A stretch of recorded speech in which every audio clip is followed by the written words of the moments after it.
kami persilakan untuk dapat menempati tempat duduk yang telah kami sediakan, karena sebentar lagi acara akan kami mulai. Terima kasih.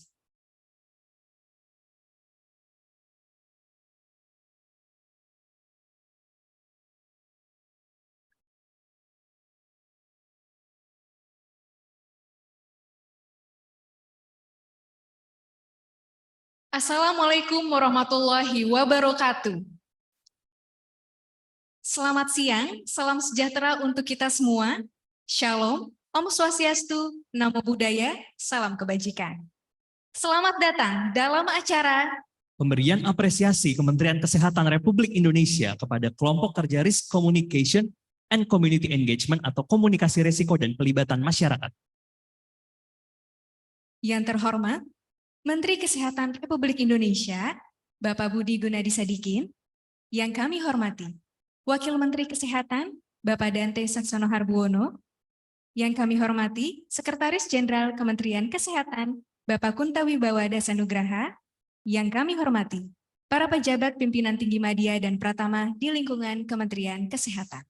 Selamat datang juga kami ucapkan kepada yang kami hormati tim pengurus kelompok kerja Risk Communication and Community Engagement. Yang kami hormati mitra dari lintas sektor, ada dari Satgas COVID-19, KPCPEN, BNPB, Kementerian Kominfo, Bappenas, BKKBN, dan Kantor Staf Presiden. Yang kami hormati mitra dari lembaga swadaya masyarakat, organisasi keagamaan, dan mitra pembangunan internasional. Yang kami hormati para praktisi, rekan media, pihak swasta, tim Hoaxbuster Indonesia, dan tim kelola kanal, serta seluruh tamu undangan yang kami hormati. Puji dan syukur kita panjatkan kepada Tuhan Yang Maha Esa karena pada hari ini kita masih diberi kesehatan dan kesempatan untuk menjadi bagian dalam acara yang sangat istimewa. Dan merupakan suatu kebanggaan bagi saya Desita dan Savero untuk dapat menjadi pemandu acara pada siang hari ini.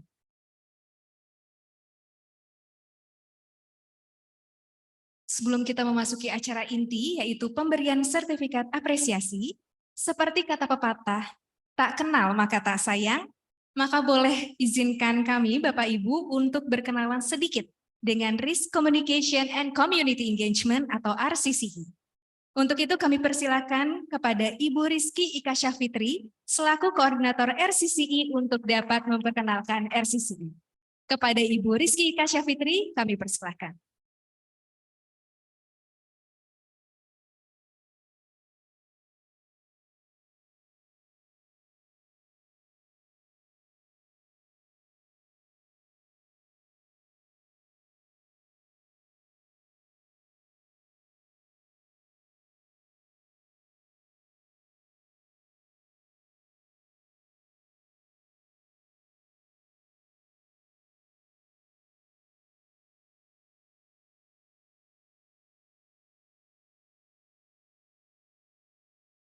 Makasih Savero.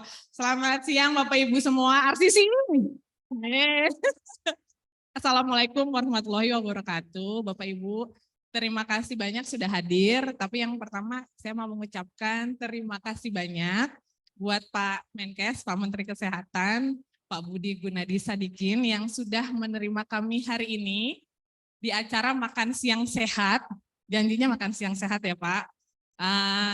Kemudian ini kesempatan yang langka, Mbak Endang, Bapak Ibu semua, Pak Wamen, mohon izin, Pak Dirjen, karena ini kali pertama teman-teman RCCE punya kesempatan bertemu langsung dengan Pak Menteri dan mau berdialog, menyampaikan aspirasi, mau bertanya juga, mungkin ada yang mau mengkritik juga, tadi kata Pak Budi, saya udah siap dikritik gitu.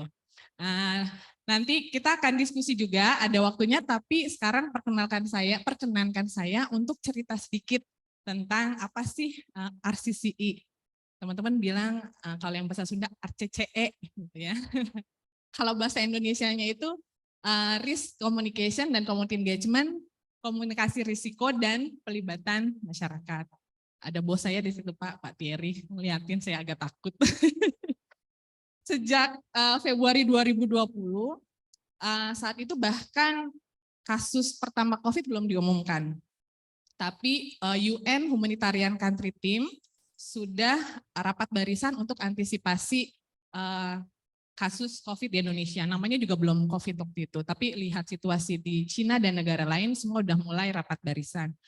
UNICEF dan IFRC, ada Mbak Tias di sini, kemudian menerima mandat dari UN OCHA waktu itu sebagai koordinator humanitarian country team untuk melit pilar RCCI ini dengan WHO dan UN agency lainnya yang tentunya punya peran-peran sendiri. Nah, itu bulan Februari begitu ya. Udah mulai kita kumpul. Rapat pertama waktu itu di kantor UNICEF, udah ada teman-teman dari USAID, dari PMI, dari Promkes, dari Kemendikbud, dari Rokom. Dan kita sepakat, iya ini kita perlu kolaborasi. Semangatnya kita isi gap. Apa yang nggak ada, apa yang kurang, yang pemerintah kayaknya perlu dibantu, kita bantu. Rapat kedua di KSP, di kantor staf presiden. Waktu itu Bu Nil sama Mbak Dila yang bantu lead. Di situ kita sepakat, karena hoax marak sekali, teman-teman sepakat kita perlu segera punya sumber informasi yang menjadi rujukan utama, kredibel buat masyarakat untuk tahu tentang COVID. Karena waktu itu bingung, ada yang bilang pakai cukup pakai minyak kayak putih, macam-macam. Semua orang bingung. Jadi kita perlu rujukan. Dan kemudian sepakat untuk membentuk namanya website covid19.go.id. Pertemuan ketiga, percaya atau tidak, itu di Kemenkes. Waktu itu yang fasilitasi Ibu Wit dari Rokom dan Mas Aji. Bu Wit mana Bu Wit? Jadi Bu Wit udah bersama kita 3 tahun ya. Agak bosen kayaknya kalau lihat wajah-wajah kita di sini. Dan di situ sama teman-teman sepakat bahwa community engagement, suara-suara masyarakat ini harus didengar. Ini harus mendapatkan ruang gitu. Jadi soal pentingnya evidence based approach, intervensi yang adil, inklusif, itu dibahas di sana. Dan 3 pertemuan inilah kemudian yang menjadi dasar kerja-kerja teman-teman RCCI. Nah, ini saya punya contekan. Tanggal 2 Maret kasus pertama COVID diumumkan oleh Presiden. Tanggal 13 Maret, waktu itu namanya gugus tugas ya. Halo Mbak Dita dari WHO. Gugus tugas dibentuk dengan BNPB sebagai leadingnya ya. Dan percaya atau tidak, tanggal 18 Maret, 5 hari setelah gugus tugas dibentuk, teman-teman RCCI sudah berhasil bikin websitenya Pak, langsung jadi.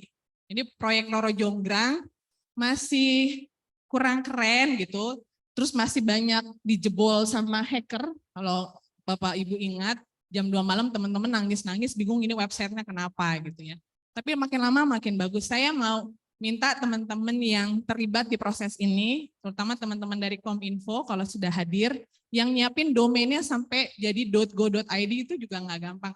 Saya minta teman-teman berdiri supaya Pak Menkes bisa kenalan. Teman-teman dari Kominfo, BNPB, tim website boleh berdiri.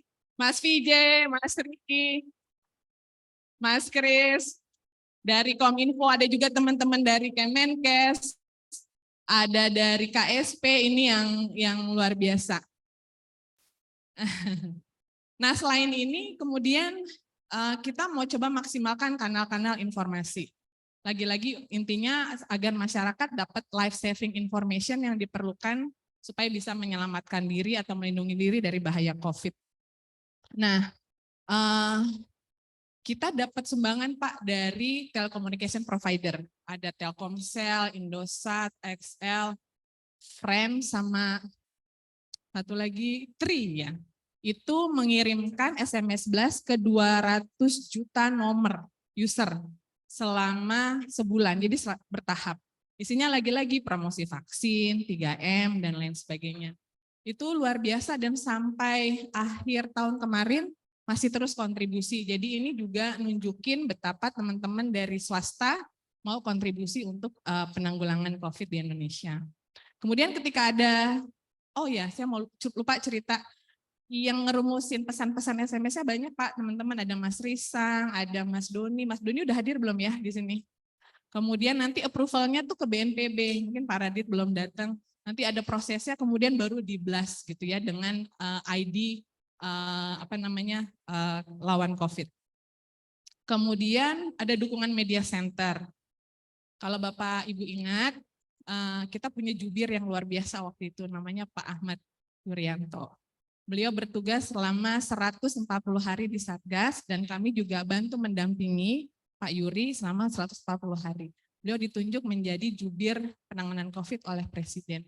Yang menarik adalah Pak Yuri tidak pernah absen, tidak pernah telat, dan baju batiknya selalu matching sama maskernya gitu. Sampai banyak di sosmed tuh tentang Pak Yuri. Pak Yuri sudah almarhum, meninggalkan kita, tapi dia memberikan kesan yang banyak tentang pentingnya disiplin dan kerja keras untuk penanganan COVID. Di sana ada timnya juga yang bantu, termasuk Mas Ari Rukmantara, kemudian ada teman-teman juga yang bantu jubir, Mas Safero di sini MC hari ini, tapi juga bantu jubir Dr. Raisa dan lain sebagainya. Itu kemudian tanggal 20 Juli KPCPEN dibentuk. Salah satunya ada tim Komsospol di bawah komunikasi publik yang diampu oleh BUMN dan Kominfo. Jadi ada Mbak Dian Savitri di sana, ada Mas Doni, ada Pak Arya Sinulinga. Kemudian kita diminta untuk bantu tim itu juga. Jadi salah satu kerja utamanya waktu itu adalah mempersiapkan vaksinasi. Karena kan awal 2021 program vaksinasi sudah dimulai. Ini seru Pak, kerjanya banyak. Mulai dari survei penerimaan vaksin, teman-teman juga diseminasi itu. Kemudian kerjasama sama teman-teman media, ada AMSI, ada AJI juga, ada teman-teman dari Kompas. Kemudian mempersiapkan di daerah termasuk pelatihan bagi nakes tentang teknik-teknik IPC. Intinya sih waktu itu supaya warga nanti antusias, mau saat vaksinnya sudah hadir. Kemudian yang promosi vaksin ini dan juga perilaku 3M banyak. Saya mau undang teman-teman NU, Muhammadiyah, PMI, CISDI, teman-teman dari Civil Society Organization yang kerja di lapangan boleh berdiri. Nah, biar Pak Menkes kenal. Ada ISMKI juga, ada Porkesmas dari Predik, kemudian dari Break to Action, banyak banget teman-teman semua yang ini di lapangan kerjanya ke pasar, ke pesantren, ke mana lagi Ti? Sekolah-sekolah, ke masjid, ke gereja, mobilisasi warga agar mau divaksin. Kemudian mulai seru nih vaksinnya, orang mulai pilih-pilih. Ada yang mau AstraZeneca aja, ada yang mau Pfizer aja, ada yang nggak mau macam-macam. Waktu itu kita bantu pemerintah juga untuk nurunin pesan-pesan bahwa vaksin yang terbaik adalah yang ada, yang tersedia saat ini. Jadi itu juga nggak gampang, Pak Dirjen. PR-nya banyak, kemudian warga juga mulai khawatir soal KIPI. KIPI sampai akhirnya Bu Prima, mana Bu Prima? Rekan kami sejak dulu. Bu Prima.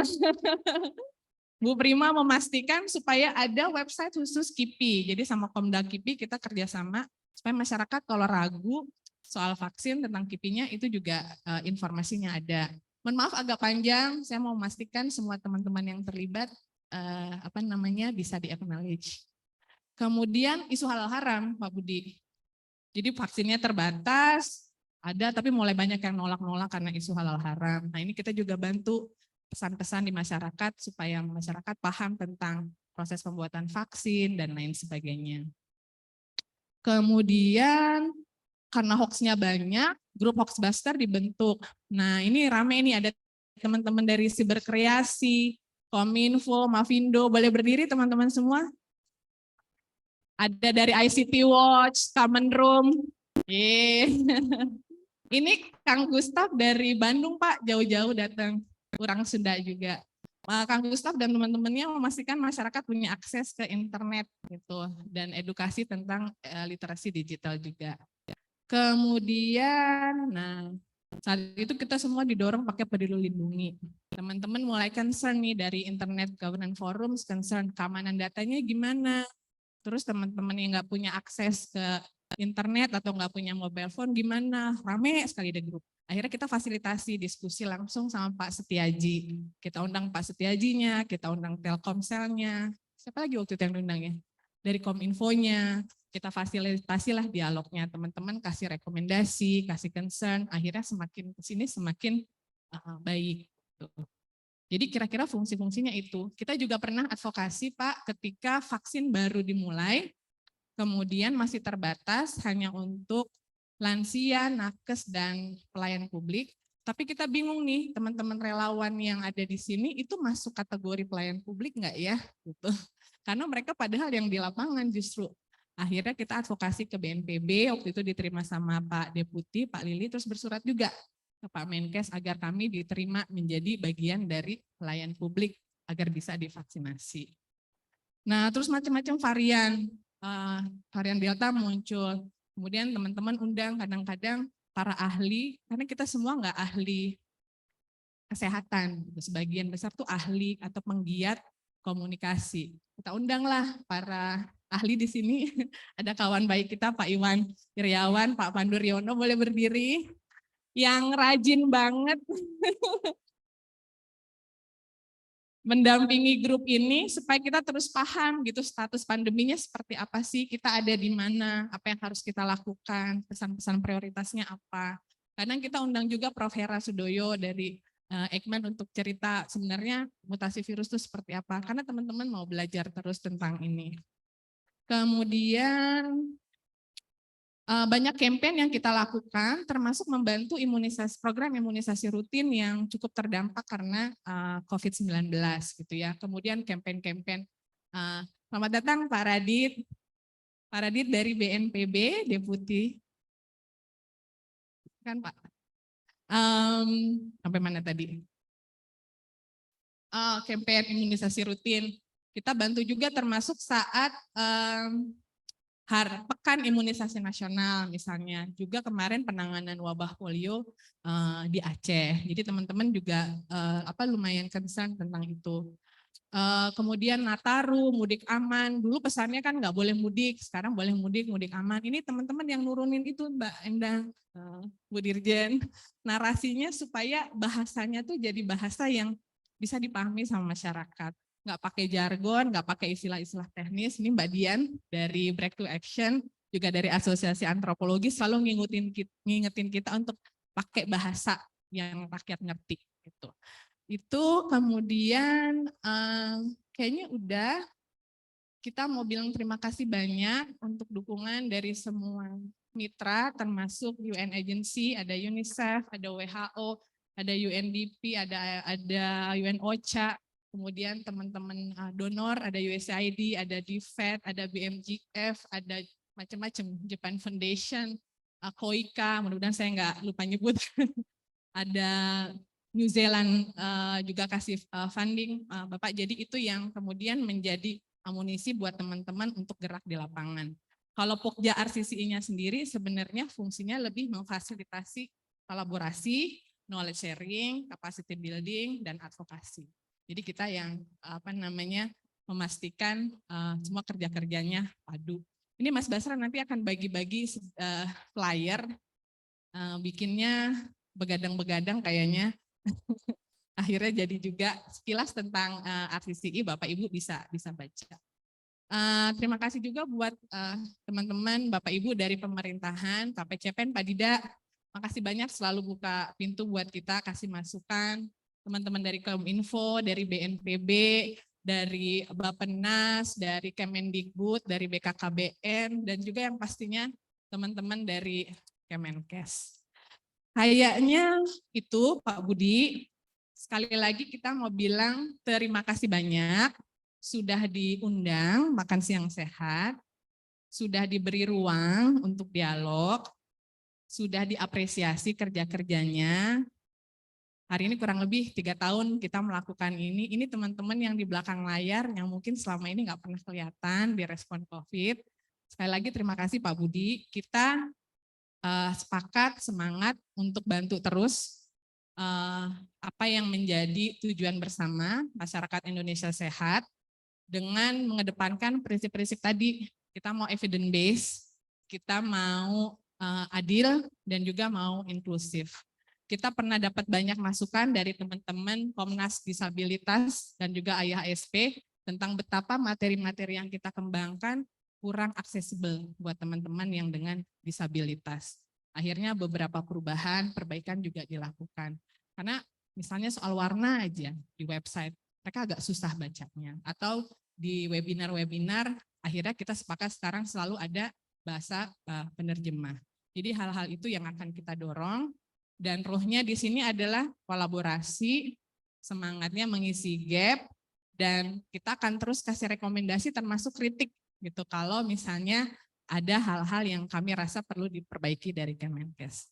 Itu saja dari saya. Bapak Ibu silahkan dibaca flyernya, overview tentang RCCI. Sekali lagi terima kasih banyak buat Bapak Ibu semua. Baik. Terima kasih banyak Ibu Rizky Ika Syafitri selaku Koordinator RCCI telah menyampaikan perkenalan mengenai RCCI.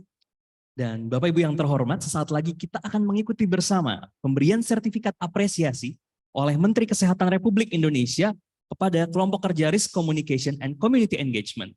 Untuk itu kami ingin mengundang para perwakilan penerima sertifikat apresiasi untuk maju ke atas panggung. Yang pertama kami ingin mengundang perwakilan dari rekan-rekan CSO. Yang pertama dari Mavindo, lalu dari Wahana Visi Indonesia, selanjutnya dari Ikatan Senat Mahasiswa Kedokteran Indonesia. Silakan bisa sambil maju ke atas panggung. Kami juga mengundang dengan hormat perwakilan dari Badan Nasional Penanggulangan Bencana. Silakan Bapak untuk bisa maju ke atas panggung. Selanjutnya kami juga mengundang perwakilan dari organisasi keagamaan. Yang pertama rekan-rekan dari Nahdlatul Ulama, lalu dari Muhammadiyah, selanjutnya dari Church World Services. Dan kami juga mengundang dengan hormat Dr. Panduryono MPH PhD dan Dr. Iwan Aryawan MS untuk dapat maju ke atas panggung. Selanjutnya kami mengundang dengan hormat Menteri Kesehatan Republik Indonesia, Bapak Budi Gunadi Sadikin, didampingi oleh Ibu Direktur Jenderal Kesehatan Masyarakat, Ibu Maria Endang Sumiwi untuk berkenan maju ke atas panggung dan menyampaikan sertifikat apresiasi Menteri Kesehatan Republik Indonesia kepada kelompok kerja Risk Communication and Community Engagement atau RCCI.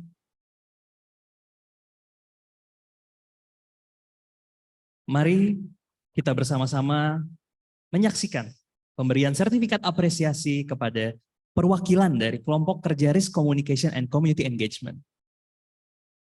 Boleh kita berikan tepuk tangan yang meriah Bapak Ibu hadirin untuk para perwakilan penerima sertifikat apresiasi.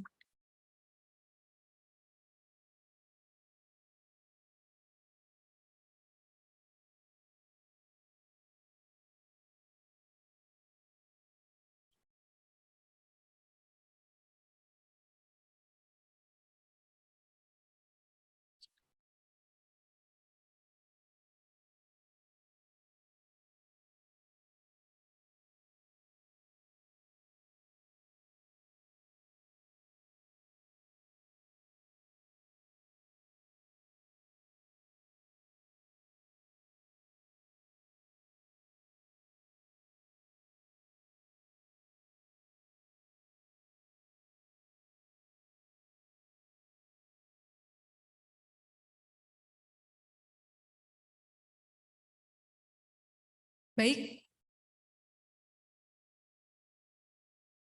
Silakan Bapak Ibu untuk foto bersama dan teman-teman yang ingin mengambil foto kami persilakan.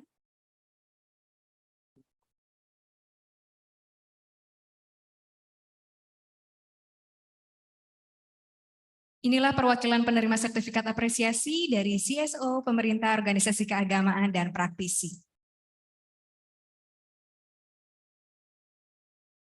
Oke, baik. Terima kasih Bapak dan Ibu. Izin mohon perkenan Bapak Menteri Kesehatan, Bapak Wakil Menteri Kesehatan, dan Ibu Dirjen untuk tetap berada di panggung. Namun Bapak Ibu yang telah menerima sertifikat untuk dapat kembali ke tempat yang telah disediakan. Untuk selanjutnya, kami juga ingin mengundang kembali perwakilan penerima sertifikat apresiasi dari media. Yang pertama dari AMSI atau Asosiasi Media Siber Indonesia, lalu dari Kompas, kemudian dari perwakilan Google Indonesia, serta perwakilan dari Mitra Pembangunan, ada dari USAID, lalu perwakilan dari UNICEF, selanjutnya perwakilan dari WHO, diikuti dengan perwakilan dari IFRC, dan yang terakhir perwakilan dari AIHSP untuk bersama-sama maju ke depan menerima sertifikat apresiasi dari Bapak Menteri Kesehatan Republik Indonesia. Baik, kita akan bersama-sama menyaksikan kembali pemberian sertifikat apresiasi kepada kelompok kerja Risk Communication and Community Engagement atau RCCI. Dan mari Bapak Ibu kita berikan sekali lagi tepuk tangan yang meriah untuk perwakilan dari kelompok kerja RCCI.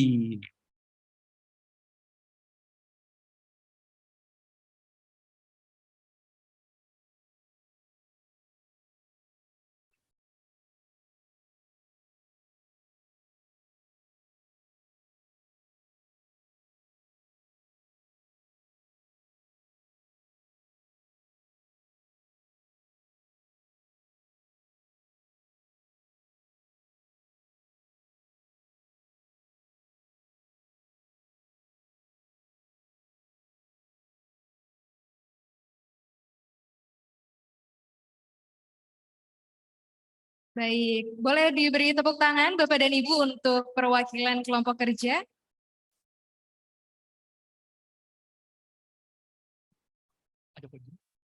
Ini adalah perwakilan dari media, swasta, dan mitra pembangunan dari kelompok kerja RCCI. Boleh Bapak dan Ibu untuk foto bersama dan silakan teman-teman jika ingin mengambil foto, kami persilahkan.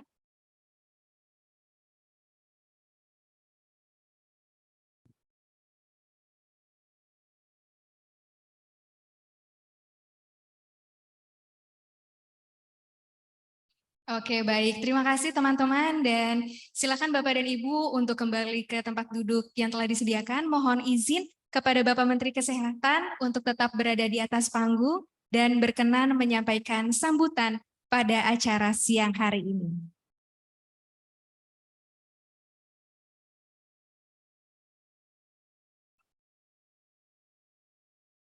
Baik, dan kepada Bapak Menteri Kesehatan kami persilakan. Pak Wamen, Bu Endang, Mbak Kiki, rekan-rekan sekalian. Oh, ada Pak Maksi juga di sini. Pak Deputi. Assalamualaikum warahmatullahi wabarakatuh. Salam sejahtera untuk kita semua.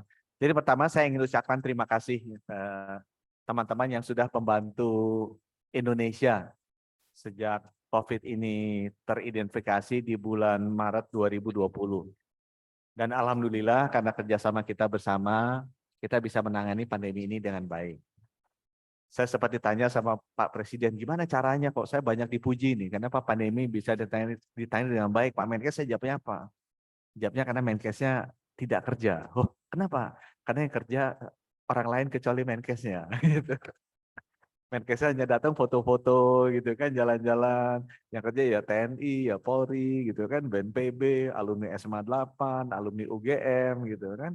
Apa BCA, Gojek, Bluebird semuanya kerja bareng-bareng. Jadi karena yang kerja bareng-bareng jadi berhasil. Jadi sebenarnya Indonesia itu social capitalnya luar biasa. Kalau kita bisa merajut ya, membuat kita sama-sama jalannya ke satu arah yang sama dan berbarengan, itu sebenarnya segala macam masalah bisa ditangani juga.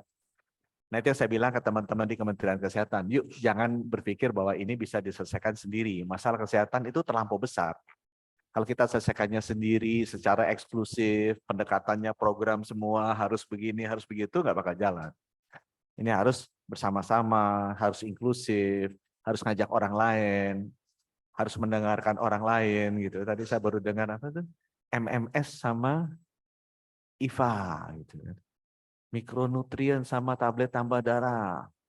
Baru tahu semua guru besar bilang ini udah dari 2010 Pak kita kasih Kemenkes. Coba karena bukan program Kemenkes nggak dijalan-jalanin 12 tahun gitu kan, gara-gara kepala. Ada Wolbachia gitu kan, lucu ya, Wolbachia udah demikian lama. Programnya dipakai di Singapura, Filipina, Vietnam, Thailand, apa segala macam, Brazil, padahal programnya dari Indonesia. Ya karena berbeda dengan apa yang kita jalankan nggak jalan. Itu kan banyak hal-hal lucu yang sebenarnya harusnya kita bisa lakukan dengan lebih inklusif, dengan mendengarkan atau menggerakkan kekuatan dari society, civil society kita. Nah, jadi itu yang pertama ya, ucapan terima kasih dan juga kepada teman-teman di Kemenkes, yuk kita rangkul lah semua komunitas ini karena udah pasti akan lebih berhasil kita kalau bisa bekerja bersama-sama. Yang kedua, minta tolong. Hobinya Menkes dari dulu minta tolong gitu ya. Supaya pekerjaannya masalah bisa selesai cepat. Jadi jangan berhenti di sini. Gitu. Aku bilang ke Mbak Kiki, sayang ini kan udah kumpul-kumpul bersama, udah bikin WA group, udah kenal satu sama lain gitu ya. Kadang-kadang ada beberapa cinlok juga gitu kan, siapa tahu gitu kan, aku nggak tahu, itu sayang gitu kan. Ya udahlah kita teruskan gitu, jalan kita teruskan. Ya. Kita teruskan dengan cara apa? Dengan kita cari berikutnya apa? Kita kontribusi lagi yang bisa bermanfaat buat masyarakat apa? Nah, saya bilang ke teman-teman nih problemnya kesehatan. Dokter Dante itu ahli diabetes, gitu ya. Dan aku suka bercanda sama Dokter Dante. Pinter Dokter Dante pilih diabetes. Karena orang sakit diabetes di Indonesia naik terus, gitu ya kan. Jadi beliau sebagai dokter diabetes tidak akan kehabisan pasien, gitu. Dan karena makin banyak artinya dokternya makin sedikit, gitu kan. Karena jumlah dokter mau dibikin banyak sama Menkesnya diprotes sama semua orang, gitu kan sekarang kan. Karena kalau makin sedikit kan harganya makin mahal, gitu kan dokter gitu kan. Jadi dokter Dante itu nggak bakal sepi pada prakteknya. Diabetes data terakhir 13% dari populasi. Itu kalau kita kali-kali 270 juta, itu 35 juta orang sakit diabetes. Aku tanya diabetes apa sih definisinya, Dok? Itu paling bagus HbA1c di atas 6,5. Atau gula puasa di atas 120. Atau gula tidak puasa di atas 200. Itu masuk diabetes. Diabetes kalau kelamaan dibiarin, nyerangnya segala macam rusaknya tuh. Bisa rusak jantung, bisa rusak ginjal, katanya paling banyak rusaknya ginjal duluan. Dia mesti cuci darah. Kalau cuci darah itu, nggak tahu ada yang pernah punya saudara cuci darah nggak? Itu mesti masuk rumah sakit, nggak tahu tuh, 3 hari kali seminggu ya. Sekali nongkrong tuh bisa berapa? 3 jam, 4 jam, 5 jam. Udah pasti kualitas hidupnya tuh jelek banget. Kalau lebih jelek lagi, udah segala macam penyakit lah. Mau sakit stroke, mau sakit jantung, segala macam keluar tuh penyakitnya. Ya. Karena ini the mother of all diseases. Nah, gimana caranya kita ngejar diabetes? Yang paling bagus dicegah jangan sampai diabetes duluan. Makannya diatur. Ya. Kemenkes aja kasihnya apa? Jeruk manis. Es apa tuh? Pisang hijau manis. Kopinya manis. Untuk kita nggak ada apa yang ramai itu kemarin yang gulanya banyak, bola-bola apa? Minuman yang itu tuh, boba gitu kan, manis, gitu kan. Itu hanya menyenangkan dokter diabetes tuh, gitu kan. Sakit semua orang-orang itu diabetes, gitu kan. Gulanya naik. Nah itu kan membutuhkan orang dididik jangan minum atau makan yang manis-manis, gitu ya. Selain manis-manis apa? Karbohidrat. Aku diajarin. Kalau makan karbohidrat kan jadi gula. Jadi gula nanti ditaruh di lemak. Ada visceral fat. Aku diajarin. Timbangannya ada BMI kan murah kan. Mesti di bawah 24. Lingkar perut. Laki-laki mesti di bawah 90. Aku sudah dibilang fisik. Aku nggak fisik. Ini kedokteran yang ngajarin aku dokter gizi. Wanita mesti di bawah 80. Gitu kan. Jadi saya mulai ngukur-ngukur kan. Jadi kita tahu nih. Dokter Dante lulus tuh di bawah 90. Yang teman dari NU itu pasti nggak lulus. Kita udah lihat sekilas juga nggak lulus. Gitu. Aku pas-pasan sekarang nih, udah turun dulu. Waktu pertama kali, banyak panjang juga nih. Kita sekarang lari makan gitu turun. Gitu ya. Nah itu kan hal-hal seperti itu membutuhkan edukasi. Ngasih tahu di depan supaya dia jangan jadi sakit. Karena kalau udah sakit, kualitas hidup nggak baik. Ya. Orang kalau udah kena diabetes, kemudian cuci darah, jangan sampai dia cuci darah mendingan enggak. Orang kalau kenapa tuh? Meninggal yang sakit jantung yang paling banyak 250.000 meninggal, kalau bisa janganlah sakit jantung. Stroke 300.000 meninggal, janganlah stroke. Caranya gimana itu? Jangan darah tinggi. Darah tinggi itu makan garamnya dikurangi. Olahraganya juga mesti rajin. Itu kan butuhkan edukasi. Nah, teman-teman, kita di Kemenkes kan lakukan transformasi 6 pilar. Yang saya belum nemu nih jurusnya ada paling dekat di hati saya pilar pertama, promotif preventif. Preventifnya udah lumayan, ngerapihin posyandu puskesmas, bikin program screening, ya, lengkapin alat-alat antropometri, apa tuh labkesmas segala macam. Yang belum tinggal ngerapihin rujukan. Saya mau ngerapihin di puskesmas tuh mana yang mesti ditahan di puskesmas, mana yang dikirim ke rumah sakit. Karena sekarang katanya, karena dokter-dokter, aku sekarang lagi dimarahin banyak dokter. Tapi katanya dokter-dokter itu sekarang kompetensinya dicegah-cegahin. Dokter umum tadinya bisa segini, makan segini. Karena ini porsi makannya dokter spesialis, nanti kurang lagi segini. Akhirnya dokter umum cuma segini. Yang bilang saya, bedah kutil aja masih ke dokter spesialis. Padahal dulu bedah kutil dokter umum yang bisa. Kan ini masalah kompetensi, katanya nggak bisa bedah kutil. Nah, saya pengen supaya diperbaiki. Puskesmas itu dokter umumnya, perawatnya yang baik. Mana yang mesti dirujuk ke rumah sakit, supaya rumah sakit nggak penuh. Dan kalau rumah sakit udah sembuh, diabetesnya bisa dirujuk balik puskesmas. Itu pekerjaan yang saya belum beres tuh. Tugasnya Bu Endang yang belum beres tuh di situ. Ada Bu Endang lagi beresin yang lain. Tapi yang paling belum beres itu bidang promotifnya, bidang edukasinya, bidang trainingnya. Kalau aku lihat program gimana, Pak? Kita keluarin uang berapa puluh miliar bayar Radio Trijaya. Keluarin berapa miliar bayar Kompas. Nggak gitu. Ya, apakah itu mengubah? Ini Pak biaya anggaran terserap. Ya, nggak begitu maksud saya. Maksud saya yang bagus tuh kayak Car Free Day. Nggak ada anggaran, tapi semua orang lari. Nah itu bagus. Kemenkes nggak keluarin apa-apa, semua orang pakai sepatu, beli sendiri, ini lari sendiri, mau hidup sehat, naik sepeda sendiri. Itu bagus. Nah gimana caranya kita membuat itu jadi lifestyle? Jadi gaya.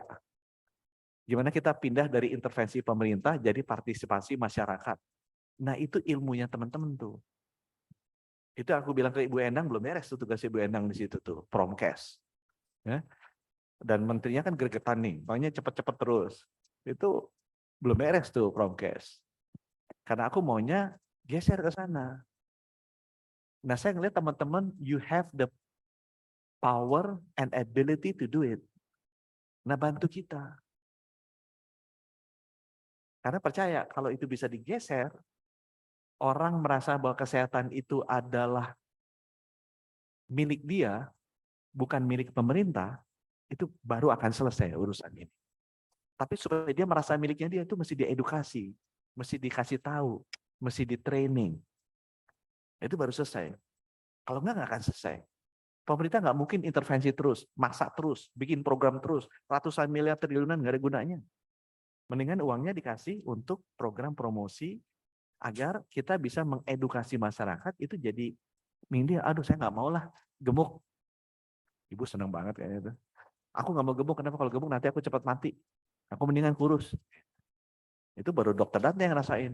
Kenapa? Menkesnya makan, dia nggak makan. Saya nggak mana Pak. Saya udah 40 lebih, metabolisme sudah menurun. Nah, karena dia dokter kan, jadi dia lebih takut kan, karena dia tahu kalau kayak gini nanti gini. Kalau kita kan, udah makanan enak kita makan aja. Dokter Dante udah jaga tuh, nggak mau. Nah saya mau semuanya kayak dia. Jadi jaga. Aduh saya udah agak berat nih. Aku lari deh, biar turun. Sehingga dengan demikian terjaga. Nah itu kan butuh edukasi, butuh pembelajaran, butuh pendidikan, butuh gimana itu jadi lifestyle. Nah itu ini Bapak Ibu, gimana ramping menjadi lifestyle. Teman-teman aku kasih contoh ya, di Singapura itu diabetesnya naik. Aku ketemu sama Menteri Kesehatannya, dia bilang kita harus berantas ini. Diabetes naik gara-gara dulu Kayatos hanya dipakai buat sarapan. Begitu Kayatos nyebrang jadi franchise, itu ya sarapan jam 10, jam 12, jam 3 sore, Kayatos semua. Gulanya tinggi sekali naik. Sekarang kita mau berantas itu. Dengan cara apa? Anak-anak lingkar perut tinggi suruh lari. Kalau enggak rapotnya jelek. Jadi mereka maksa tuh. Supaya orang-orang hidup sehat. Jadi begitu saya ketemu menteri-menteri Singapura, enggak ada yang kayak saya, lebih ramping lagi. Aku aja ini udah borderline di 90, 89, 10, 89 kan. Lingkar perut kan. Which is ya harusnya 85 gitu maunya. Cuma enggak bisa nih, karena saya suka makan. Tapi kalau ketemu orang Singapura, ramping semua. Ramping semua. Saya kalau ketemu lihat eselon satunya Kemenkes, cuma dokter Dante yang lolos sama Ibu Endang. Gitu kan. Yang lainnya agak embul-embul juga. Embul-embul juga. Saya bukannya mau fisik, tapi ini kan masalah diabetes, nanti masalah stroke, masalah yang lain. Nah itu kan butuh edukasi. Habis Menkes yang ngomong gitu, Pak Maksi mulai gitu olahraga gitu ya. Jangan enak. Tapi kan itu balik lagi butuh pendidikan kan. Dan itu penting buat apa? Supaya Bapak Ibu sehat. Sehat, kita umur panjang. Siapa sih nggak pengen umur panjang? Cuma kan itu mesti diedukasi. Ya. Saya ngelihat edukasi yang bagus di Indonesia terakhir ini urusan agama, walaupun kadang-kadang agak terlalu ke kanan, terlalu kiri sama terlalu kanan ya. Tapi gimana kita bisa memasukkan to the mind of the people that you have to live healthy, itu that what I need your help. Bagaimana kita bisa memasukkan pendidikan ke seluruh otak masyarakat Indonesia. This is the way you have to live, so you can live healthy. Udah ada, materinya ada, penyampaiannya yang kita butuh bantuan. Penyampaiannya yang butuh bantuan. Nah, masing-masing kelompok umur Pak Pandu sama saya, kelompok umur Dr. Dante, kelompok umur Mbak Kiki, itu beda cara penyampaian. Ya, beda cara. Media penyampaiannya beda. And I need your help. Jadi gitu teman-teman ya. Banyak masalah TBC, masalah stunting, masalah breast cancer, masalah diabetes, masalah polio, kusta masih ada, dengue masih ada, demam berdarah, malaria. We need people to own their health condition. Dan itu membutuhkan promotion yang benar, efektif, dan efisien untuk masing-masing kelompok umurnya. And I need your help. So, jadi aku berhenti di sini.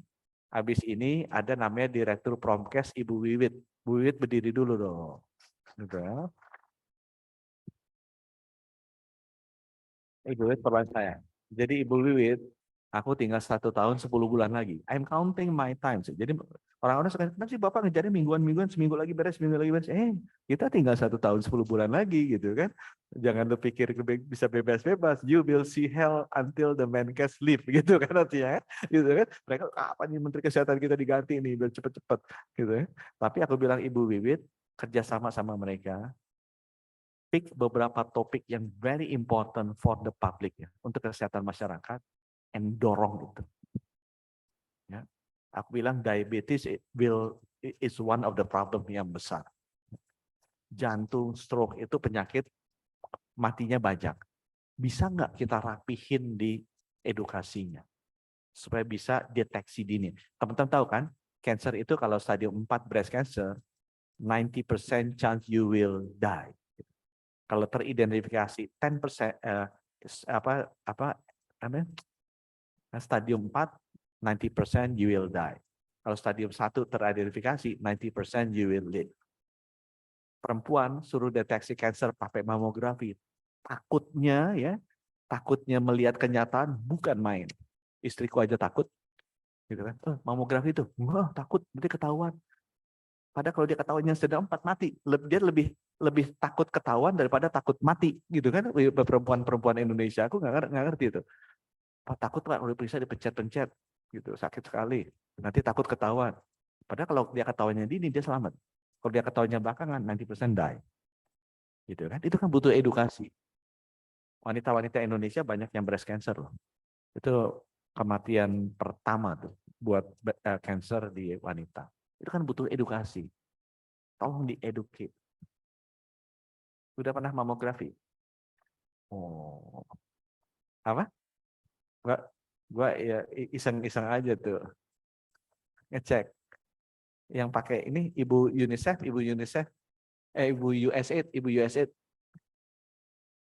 Udah pernah mamografi belum? Kapan terakhir?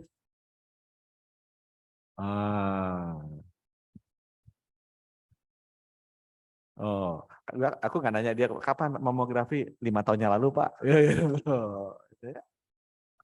Mamografi dibayarin sama BPJS nggak kita masukin, Bu Endang, screeningnya? Belum masuk ya? Nah, nanti akan kita masukkan. Saya lagi berpikir sekarang mau masukkan medical check up ke BPJS. Lagi pikir. Supaya benar-benar bisa dilakukan. Tapi teman-teman jangan tepok-tepok. Medical check up di Kemenkes aja digratisin. Sampai sekarang saya minta ke Pak Sekjen, coba masukin siapa employee yang udah medical check up, yang belum. Sampai sekarang aku nggak dapat laporannya. Artinya sedikit yang ikut medical check up. Gitu ya. Aku nggak tahu teman-teman yang kerja di perusahaan pasti ada free medical check up dong dari perusahaan. I don't know whether you really doing it. Banyak yang takut melihat kenyataan. Gitu kan? Seperti kayak istri saya takut di mamografi. Jadi itu ya teman-teman ya. Jadi habis dari sini Bu Bibit jangan berhenti, Bu Endang, yuk langsung kita manfaatkan supaya program-program kita terutama promotifnya itu bisa kita dorong. Sehingga transformasi pilar kita tuh lengkap. Aku melihat di sininya tuh kita masih bolong karena pendekatannya terlalu tradisional. Kurang engaging the communities. Padahal ini harus engaging the communities. Kalau nggak bakal bisa selesai masalah promotif ini. Nanti Ibu pilih aja programnya mana. Terima kasih. Wassalamualaikum warahmatullahi wabarakatuh. Terima kasih. Assalamualaikum warahmatullahi wabarakatuh. Terima kasih Bapak Menteri Kesehatan. Kami mohon izin perkenan untuk Bapak tetap berada di tempat karena selanjutnya kita akan masuk ke sesi diskusi. Betul sekali, dan Bapak Ibu hadirin, selanjutnya kita seperti yang sudah disampaikan, kita akan memasuki sesi diskusi terkait penguatan komunikasi kesehatan dalam transformasi kesehatan. Dan diskusi ini akan dipandu oleh Koordinator Kelompok Kerja RCCI, Ibu Rizky Ika Syafitri, dan kami mohon izin Bu Rizky untuk waktu diskusinya adalah sekitar 15 menit. Dan kami persilakan Ibu Rizky untuk bisa ke depan untuk memandu diskusi ini dengan Bapak Menteri Kesehatan Republik Indonesia. Kami persilakan Bu Rizky.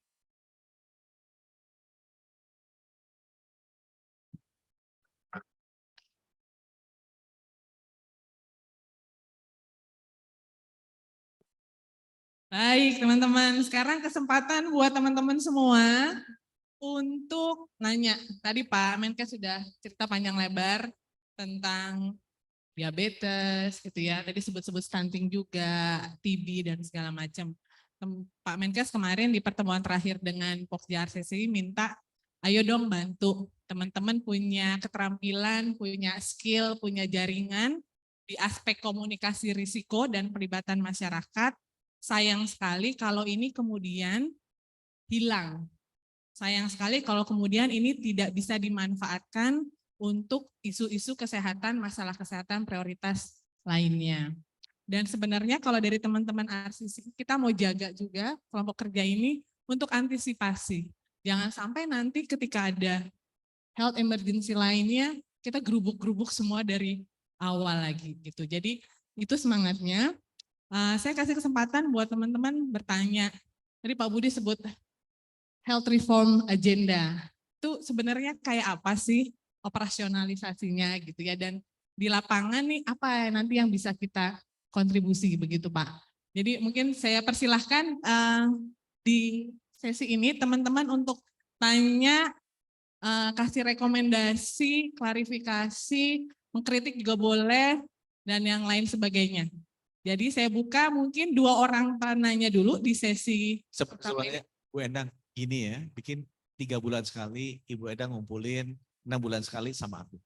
Gitu ya mulai sekarang. Jadi tiap tahun ada 4 kali nikah.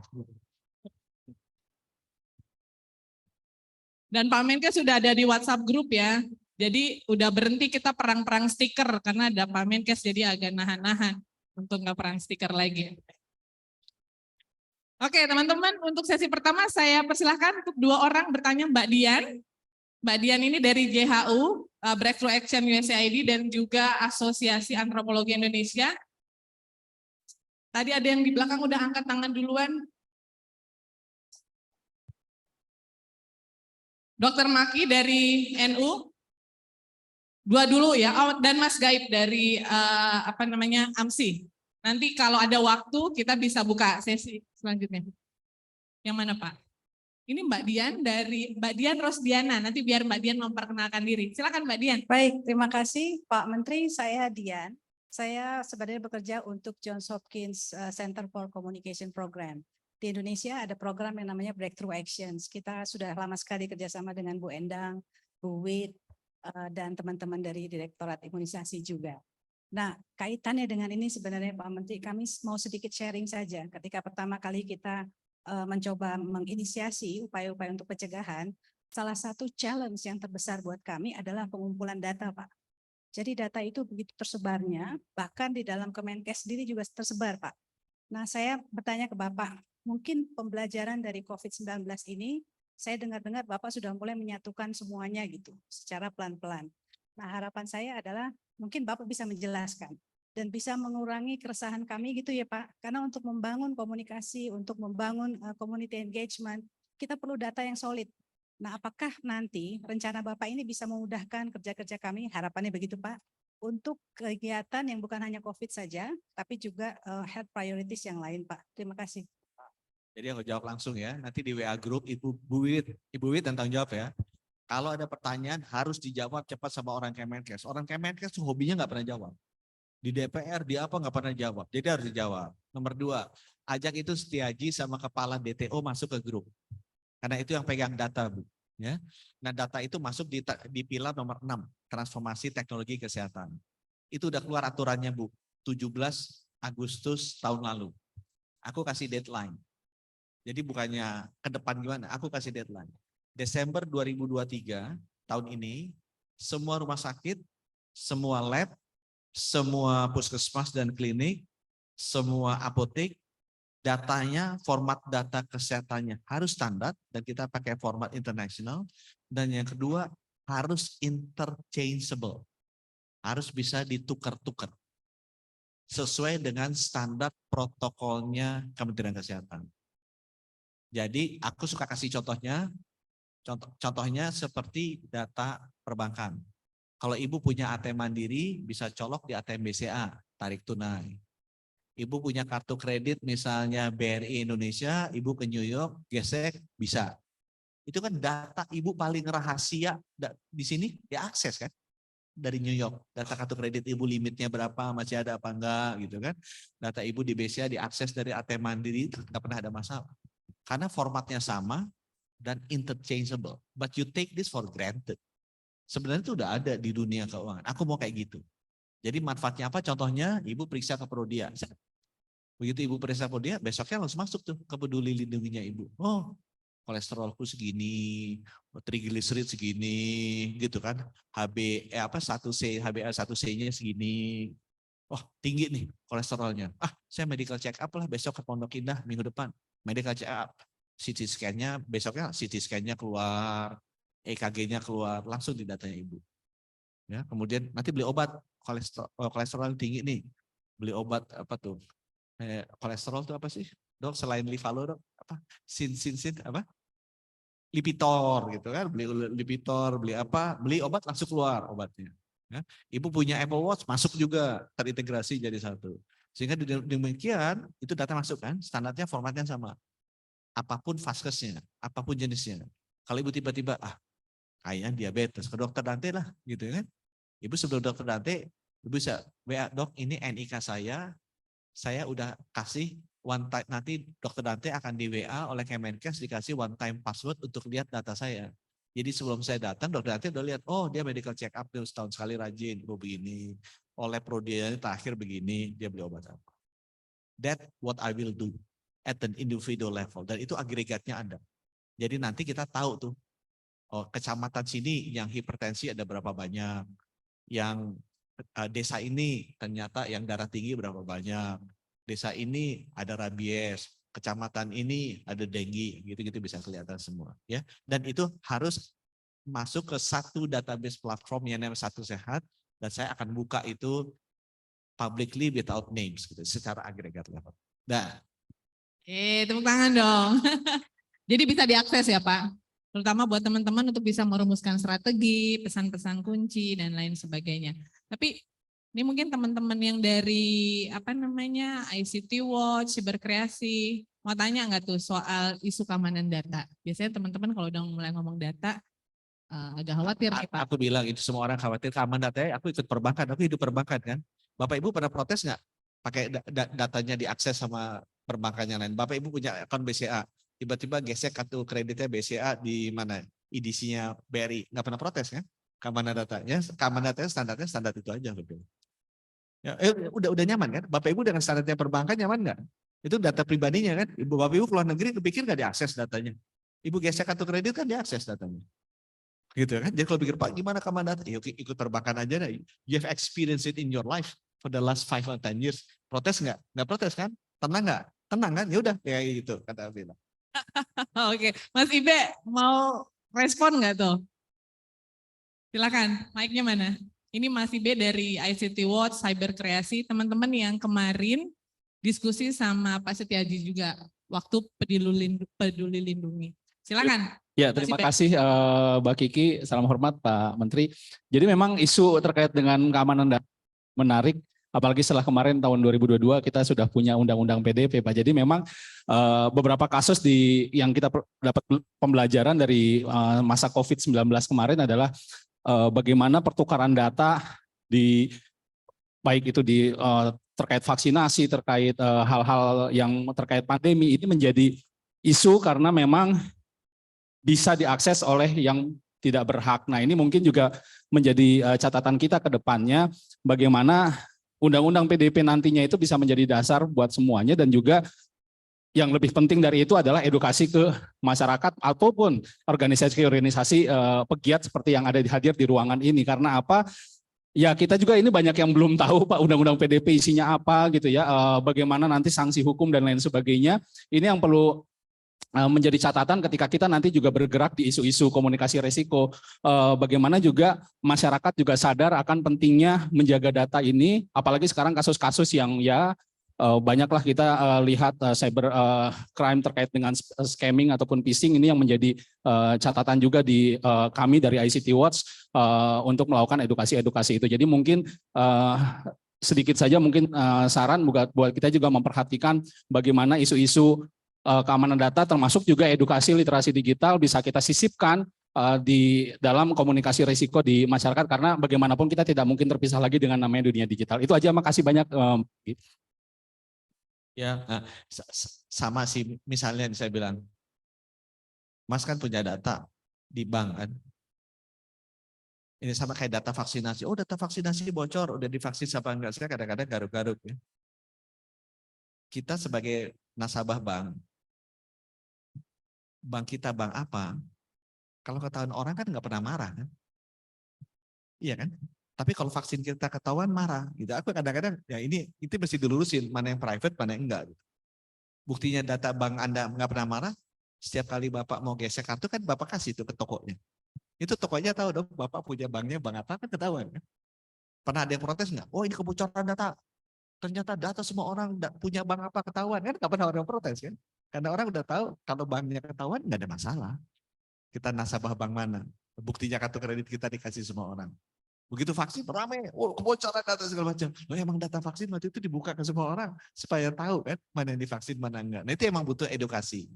Tapi kalau begitu tahu misalnya, oh Budi Sadikin itu punya kolesterol tinggi, level ininya di atas kita, itu data privacy. Itu nggak boleh. Ya. Tapi kalau ya sama perbankan, balance-nya nggak boleh ketahuan. Tapi dia punyanya di bank mana, ya setiap kali kita gesek kartu kredit semuanya data itu kita kasih ke semua toko, kita aja nggak apa-apa. Nah itu kita mesti dididik. Yang ini nggak boleh, mana yang boleh. Pak datanya nggak boleh bocor. Loh, setiap kali kita gesek kartu kredit kan data kita lari ke merchant-nya kan sebenarnya. Asal di merchant itu aja sih nggak apa-apa sebenarnya bocor. Setiap kali Bapak gesek kan ketahuan. Intinya nomor kartu kreditnya kita dan juga ininya kita, limitnya kita berapa kan terjadi transaksi. Itu juga sebenarnya nggak apa-apa. Jadi mana yang boleh, mana yang nggak boleh itu tinggal di define aja. Kita mesti bantu edukasi masyarakat. Jadi jangan terlalu bobol juga, tapi juga jangan terlalu ekstrim bilang bahwa semuanya nggak boleh, karena nggak benar juga. Ada beberapa hal juga boleh di-share. Gitu ya. Baik, terima kasih Pak. Dan beberapa teman-teman ini aktif juga edukasi digital literacy. Jadi soal keamanan data pribadi, digital etik, digital skill. Jadi tahu informasi apa yang bisa di-share, yang tidak di-share. Saya karena waktunya terbatas, saya mau kasih kesempatan dulu untuk yang sudah angkat tangan tadi bertanya. Dr. Maki, boleh cepat saja pertanyaannya. Kemudian Mas Gaib. Di sana, di mana Pak? Di grup yang sana ya. Oke, Dr. Maki. Ya. Boleh agak cepat. Terima kasih. Ya, terima kasih. Izin untuk saran dan bertanya Pak Menkes. Pengalaman dari 2 tahun penanganan komunitas terutama di pesantren, ada banyak kendala terutama dalam pelaksanaan kartu BPJS anak-anak santri. Jadi dengan adanya instruksi dari Presiden terkait dengan wajibnya peserta didik menggunakan BPJS untuk Kementerian Agama dan lain-lain ini, saya rasa ini potensi untuk barangkali pesantren mempunyai puskesren di-upgrade menjadi klinik dengan peserta BPJS-nya itu diperkenalkan pindah ke situ secara otomatis agar bisa menggunakan fungsi dari BPJS itu sendiri. Karena banyak sekali santri-santri dari luar daerah pondok di situ, sedangkan FKTP-nya masih di sana dan tidak bisa dipindahkan. Dan saya rasa itu menjadi hak dan impres Presiden. Dan jika Kementerian Kesehatan bisa membantu meningkatkan vaskes-vaskes di pesantren, ini akan menjadi sustain, terutama dalam vaskes ini bisa mengarahkan pesantren agar mengedukasi atau mengintegrasikan kurikulum di pesantren itu sendiri, dan santri lulus akan menjadi promotor-promotor yang baik. Itu saja saran saya dari saya. Terima kasih. Assalamualaikum warahmatullahi wabarakatuh. Jadi memang itu masuk transformasi pilar 4-nya kita. Gimana kita bisa memperbaiki sistem pembiayaan kesehatan kita agar efektif dan efisien. Memang saya ada catatan dengan sistem pembiayaan sekarang. Kenapa itu dikasih lewat puskesmas? Karena bayarnya per kapitasi. Jadi per orang tuh. Satu puskesmas pegang misalnya kecamatan ini ada 10.000 orang. Nah mekanisme pembayaran BPJS sekarang 10.000 kali berapa? Kita dibayarin. Pak kasih klinik swasta dong. Nah, susahnya gitu. Nanti klinik swasta misalnya kita kasih 2.000. Puskesmasnya 8.000 kan. Kita nggak bisa ngatur nih overhead-nya berapa. Nanti klinik swasta minta lagi 4 lagi, kasih 2.000.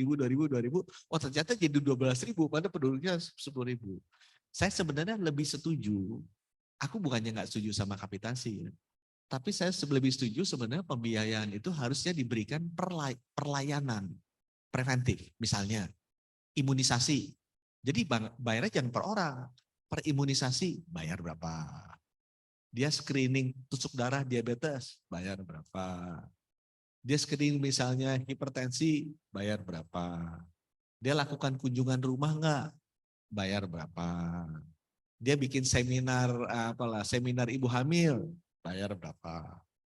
Saya sedang merubah itu. Karena once itu diubah, aku merasa ya, puskesmas enggak bakal cukup untuk cover seluruh Indonesia. We need a private clinics.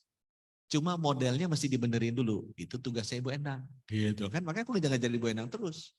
Ibu Endang tuh mesti beresin. Gimana pembayarannya kita ke primary care itu.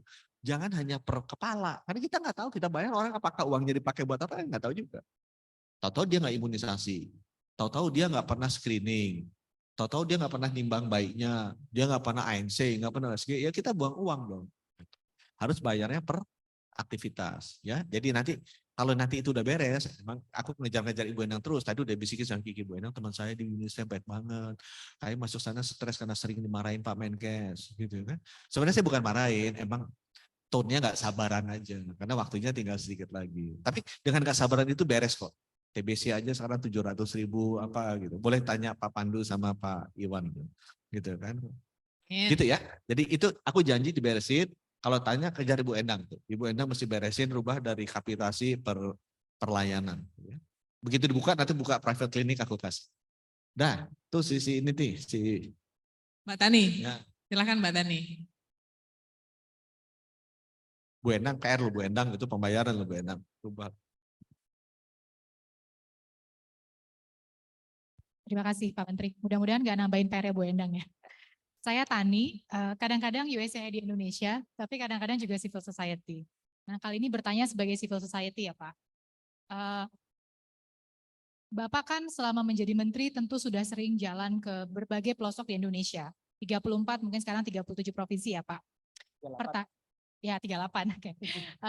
Di daerah mana dalam perjalanan Bapak yang mungkin satu paling inspiratif dari sisi penanggulangan kesehatannya atau sistem kesehatannya, dan di wilayah mana yang Bapak melihat ada permasalahan kesehatan yang buat Bapak tuh eye-opening dan ingin Bapak selesaikan dalam masa jabatan?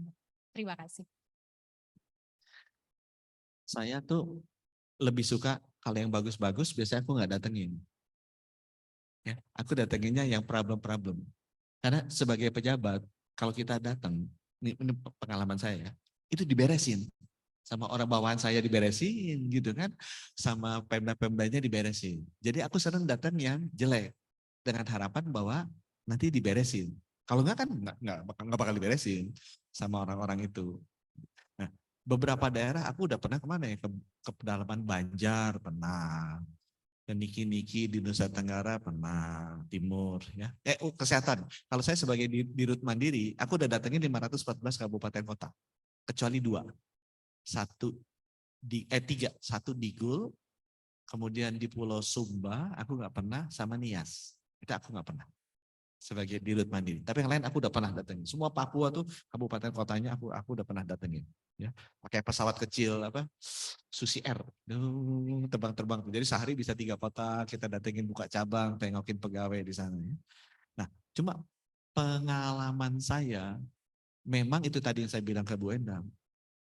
Puskesmas itu dan posyandu itu ujung layanan kesehatan yang harus kita perhatikan. Itu nomor 1. Jadi pentingnya harusnya nih orang dirjen-dirjen kita, Menkesnya itu harus lebih sering ke sana lihat. Pemerintah daerah harus lebih sering ke sana lihat. Karena the problem is there. Itu yang paling front line-nya itu di situ. It's not rumah sakit. Ya. Mohon maaf, bukan dokter yang kita harus spend our waktu. Harusnya kader posyandu. Ada kader puskesmas, bidannya, perawat itu lihat. Karena mereka yang berhadapan langsung dengan masyarakat dan banyak sekali. Dan dokter-dokter umumnya. Sekarang saya lagi dimarahin dokter spesialis, elit-elit lagi marah. Tapi kan yang benarnya harusnya dilihat itu dokter-dokter umum puskesmas, dokter-dokter gigi yang ada puskesmas. Perhatiannya diberikan ke mereka. It's not the elite at di Jakarta, Surabaya, penghasilan besar-besar yang bisa nulis di Kompas segala macam gitu. Perhatian di sana nomor 1. Yang kedua, standarnya tuh sangat berbeda satu sama lain, terutama sejak adanya undang-undang otonomi daerah. Karena tergantung kepala daerahnya, itu bikin saya sedih. Jadi kalau kepala daerahnya care, itu care. Tapi banyak yang nggak care atau nggak ngerti. Nah saya bilang, yang nggak ngerti dulu deh kita beresin. Atau bilang Ibu Endang. Dan saya koreksi ke saya sendiri ya, ke kementerian saya, kita terlalu detach. Kita selalu bilang, ya itu masalah dia deh. Kita kayak Menkes saya bikin aturan aja. Itu tugasnya mereka, tugas kita bikin aturan. Ya aturan gak ada manfaatnya, nggak dapat itu amal ibadahnya kita. Nulis bikin aturan kan nggak dapat amal ibadah. Tuhan akan kasih kalau aturan ini ada manfaatnya. Oh, divaksinasi kayak, jadi screening, dijalanin gitu. Ada manfaat baru investasi surgawinya masuk. Kalau enggak nulis aturan, mana bisa udah beres.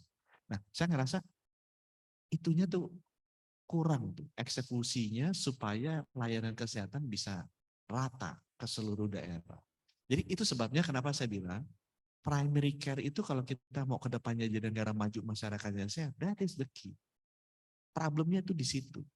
Dan untuk beresin itu, ya kita mesti benar-benar ngeberesin front line-nya kita. Diperkuat, programnya diperkuat, orang-orang front line-nya diperkuat, alat-alat kesehatannya diisi, pendidikannya mereka diajarin, edukasi masyarakat, ya itu balik lagi ke sini ya. It's one of the most important things yang selama ini kita nggak urus. Kita penting anggarannya habis keselak taruh di Trijaya FM gitu kan, selesai. Ini kan ada Trijaya atau taruh di Kompas, selesai. Itu dong. Harus terrefleksi. Benar nggak orang-orang jadi senang olahraga? Benar nggak orang-orang jadi cek darah? Benar nggak orang-orang mau check up? Benar nggak orang-orang mau sadani sama mamografi? Kalau enggak, apapun yang kita bikin nggak berhasil, nggak ada manfaatnya di masyarakat. Gitu Mbak. Jadi aku sih khawatirnya itu aja. And waktuku terbatas, but I'm very passionate to do it. I need your help aja untuk itu. Gitu. Baik, terima kasih Pak Menkes. Ini karena waktu terbatas, saya mau tanya panitia, boleh satu lagi kata Pak. Ini mau yang mana tuh Pak? Satu laki satu perempuan boleh. Satu laki satu perempuan yang di belakang. Silakan Mbak. Tadi Pak Hari sempat tunjuk tangan juga ya. Ini mungkin mau nanya soal hoax 3. Singkat saja supaya bisa langsung direspon karena kita masih ada agenda yang lain Pak, rahasia. Sedikit saja. Silakan. Terima kasih. Selamat siang. Nama saya Krisyanti Rondonu dari FI 360 tapi juga di Project USAID BPS Tuberculosis Private Sector. Nah, saya selama belajar atau di grup RCC ini banyak mendapatkan manfaat ya, terutama untuk menyampaikan pesan yang unified message. Nah, apakah untuk kedepannya wadah ini juga bisa digunakan untuk penyakit prognas ya, misalnya untuk yang lainnya seperti AIDS, TBC ataupun malaria, dan sehingga dari grup RCCI juga bisa mengamplify message-message yang ada seperti itu sih. Terima kasih. Terus terang Aku agak kurang jelas nangkepnya apa ya, 35 minutes apa agak. Baik, mungkin lebih pelan. Iya, saya Santi. Jadi dari pembelajaran di RCC ini kan adalah menjadi wadah forum komunikasi. Kemarin mungkin lebih fokus ke COVID dan sempat juga di grup dibahas tentang stunting ya.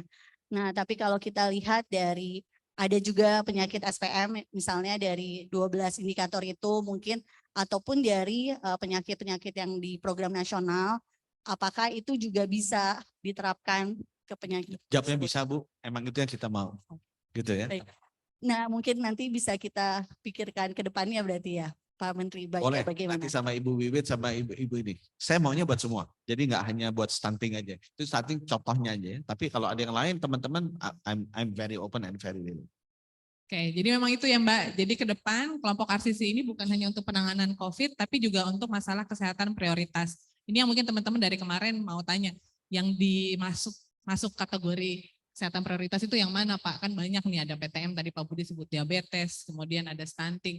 Kita mau ngukur diri juga, mana yang bisa kita support dan mana yang harus diutamakan, mungkin gitu ya. Tadi teman-teman dari grup HIV, TB, dan malaria juga sampaikan Ya, aspirasinya. jadi tugas berikutnya, Ibu Endang present transformasi kesehatan ke mereka. Ya, Vicon aja. Vicon present kesehatan ke mereka, kalau bisa bulan depan, bulan Februari, kan Ibu Endang 3 bulanan meeting. Tapi sebulan boleh juga ada Vicon gitu kan, Vicon lebih gampang supaya mereka tahu, oh transformasi kita tuh apa, dan mereka tahu, oh, saya bisa bantu ini, bisa bantu ini, bisa bantu ini. Gitu ya. Nah, berikutnya tuh, yang belakang. Terima kasih. Yang Yang di belakang, Mas yang di belakang, silakan cepat saja. Bu Wiwit bener ya, Februari. Mana Bu Wiwit udah ngilang Bu Wiwit. Februari loh. Bu Wit. Baik, terima kasih. Assalamualaikum warahmatullahi wabarakatuh. Nama saya Dr. Andi, saya dokter penyakit dalam. Senior saya Dr. Dante. Bidang saya psikosomatik dan paliatif, Pak Menteri. Jadi Pak Budi Gunadi sebenarnya follow saya di Twitter. Tapi beberapa kali di mention tuh beliau belum respon. Jadi alhamdulillahnya hari ini ketemu. Saya udah fallback Pak Menteri, udah fallback beberapa kali mention dan mungkin adminnya juga udah sampaikan beberapa ide yang saya mention itu ke Pak Menteri. Saya nggak tahu Pak Menteri kelola sendiri atau ada orang lain ya. Tapi sepertinya sudah disampaikan sebagian. Termasuk saya salut ide tadi bahwa Pak Menteri merencanakan untuk memasukkan medical check-up itu sebagai bagian dari layanan untuk BPJS Kesehatan. Itu akan sangat membantu. Poin saya begini, COVID itu tidak pergi. Kita sedang transisi dari pandemi ke endemi di mana virus itu masih bersirkulasi. Dan ini berarti teman-teman dokter, teman-teman tenaga kesehatan itu sebenarnya berhadapan dengan beban yang penyakit yang sudah ada sebelumnya ditambah dengan COVID ini yang mana dia mengakselerasi banyak sekali perburukan pada pasien-pasien. Dan ini memang betul-betul butuh promosi kesehatan yang kencang. Saya mencatat, merekam bahwa Pak Menteri sampai mengulang kali narasi, I need your help. I need your help. Dan saya bilang di sini bahwa I will help you, Pak Menteri. Itu satu. All out. Kita butuh all out untuk menjaga momentum menuju Indonesia Emas 2045. Saya pernah mention Pak Menteri, kalau kita tidak bagus di Promkes, maka Indonesia Emas 2045 itu bisa jadi Indonesia Jompo 2045. Kita tidak mau itu. Kita harap kita bisa jaga. Dan momentumnya jangan sampai lepas. Teman-teman yang jago mengkomunikasikan ide kesehatan itu kayaknya kumpul semua sekarang di sini. Selama 3 tahun, Mbak Rizky dan kawan-kawan, kita berhasil membangun aware yang baik sekali di masyarakat, tapi sekarang agak turun. Kita harus jaga momentum itu. Dan semoga kita bisa jaga, kita benar-benar bisa memanfaatkan itu untuk tidak hanya against COVID, tidak hanya transisi dari pandemi ke endemi, tapi juga membantu menyelesaikan PR-PR kita yang lain. Mungkin itu yang saya bisa sampaikan, saya sangat appreciate. Dan tolong nanti Pak Menteri kalau di-mention, mungkin dibalas Karena nggak setiap hari saya Di bisa fallback, datang. Pak. Di fallback. Oke, terima kasih banyak. Assalamualaikum warahmatullahi wabarakatuh. Emang aku terus terang, aku aktif di Twitter itu dulu waktu di Bank Mandiri. Kenapa? Supaya apa? Sabar-sabar teman. Boleh aku kasih waktu lagi deh. Habis ini acaranya internal, aku bisa tunda-tunda dikit. Jadi saya justru karena pengen dengar komplain waktu itu di Twitter. Jadi dahlan ikan suruh itu ATM Mandiri itu jelek banget. Suruh jadi saya belajar buka akun Twitter untuk dikomplainin semua orang. Cuma waktu di Mandiri, aku ada orang yang jaga, jadi habis komplain aku respon. Sampai jam 1, jam 2 aku respon. Terus aku bilang ke teman-teman, lu follow aku juga. Jadi kalau ada apa-apa direspons. Nah aku sekarang udah minta tuh ke teman-teman Kemenkes, cuma kan biasalah birokrasi sama kita. Bantuin juga kalau ini direspon. Nggak direspon-respon, biasa Kemenkes suka gitu tuh. Bu Wiwit tuh tugasnya Bu Wiwit. Kan harusnya dijagain Twitter account aku, kalau nggak ya diresponin gitu, ada yang jawab gitu kan. Di grup aja akhirnya terpaksa Menkes yang jawab. Kadang-kadang Dirjen juga kadang-kadang nggak jawab, ini yang nggak jawab. Responsiveness-nya memang mesti diedukasi juga, kita teman-teman kita juga gitu kan. Aku ada WA grup stunting gitu. Menkes tanya jawab, Menkes tanya jawab. Prof. Damayanti nanya, nggak dijawab. Terus saya Menkes tanya jawab. Terus dia bilang, kok pertanyaan aku nggak dijawab ya? Aku bilang tuh ya lah, profesor aja nggak dijawab kan sensitif. Profesor kan dewa gitu kan. Kalau dia tanya nggak dijawab, apalagi profesor kedokteran gitu kan. Aduh, kalau profesor FKM sih masih mendingan. Profesor kedokteran nggak dijawab kan dia tersinggung. Ya, jadi oke, aku akan lihat coba. Aku memang mohon maaf ya teman-teman ya. Buat saya nih. Ini sama kayak dulu. Waktu saya di Bank Mandiri. Siapa pakai SMS? Ngacung. Siapa pakai BlackBerry Messenger? Ngacung. Siapa pakai WhatsApp? Ngacung. Siapa pakai Line? Ngacung. Tahu nggak beda yang ngacungnya siapa? Tebak. Ayo, siapa tadi dokter itu? Apa perbedaan yang ngacung SMS, ngacung BlackBerry Messenger, ngacung WhatsApp, ngacung Line? Itu beda baris kalau gitu. Kalau SMS di depan semua. Karena tua-tua. BlackBerry Messenger baris kedua. Kalau ini tua sekali, ini tua, gitu ya kan? WhatsApp muda, gitu. Yang lain anak-anak, gitu paling belakang. Jadi Mandiri jadi gitu. Jadi kalau aku Twitter ini urut-urutannya, TikTok yang paling muda, gitu. Ini aku bisa salah nih ya. Jadi aku ngeliatnya TikTok dulu, mundur ke Instagram, Twitter ya usia-usia inilah agak-agak tua. Kalau udah tua banget kayak Pak Pandu masuknya Facebook. Gitu.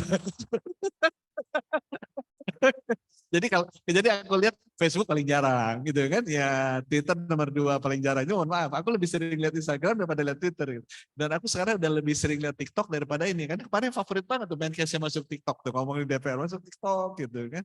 Ya itulah, itu pergeseran terjadi dan sesuai usia. Tapi nggak apa-apa kok. Itu mengkonfirmasi usianya Mas berapa sehingga aku treatment kedokterannya bisa pas. Gitu nanti. Ya silakan satu lagi dan terakhir.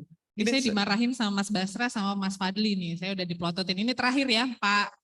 Dari Pak Hari Mavindo. Terima kasih Pak Menteri yang terhormat.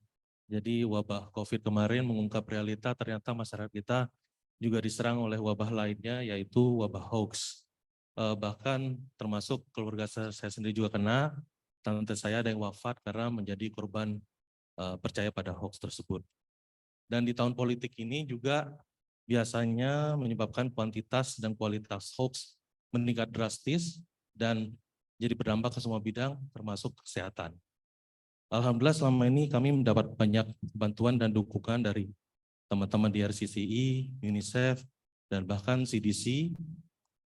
Dan kami berharap untuk penanganan ini untuk menangani masalah hoax dan literasi kesehatan, mudah-mudahan kami semua bisa bekerja sama juga dengan Kemenkes dalam hal ini. Demikian, terima kasih banyak. Ini usulan ini pasti aku senang banget. Sekarang Menkesnya lagi banyak hoax urusan apalah, urusan hospital base sama college base gitu kan.